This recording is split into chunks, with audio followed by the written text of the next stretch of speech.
मित्रांनो बघा, ही आहे रोजगार हमी. अशा प्रकारे इथे दाखवलं जातं बघा. हे बघा, ते मस्तपैकी इथे काम करणारे वगैरे दाखवलेले आहेत.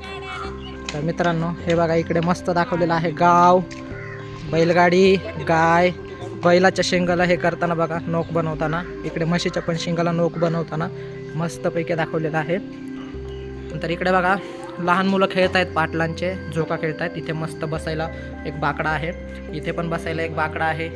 इकडे बघा, एक लहान बाळ खेळत आहे मस्तपैकी टोपी घालून. त्याच्यानंतर इथे एक लहान मुलाला टाकतायत त्या पाळण्यामध्ये. हे आहे झोपाळा, म्हणजे गावाकडे असे झोपाळे असतात. आणि इकडे बघा, हे आहे तमाशा चालू आहे. इकडे हे सगळे बायका बघतायत इकडे तमाशा वगैरे. तर मस्त आहे.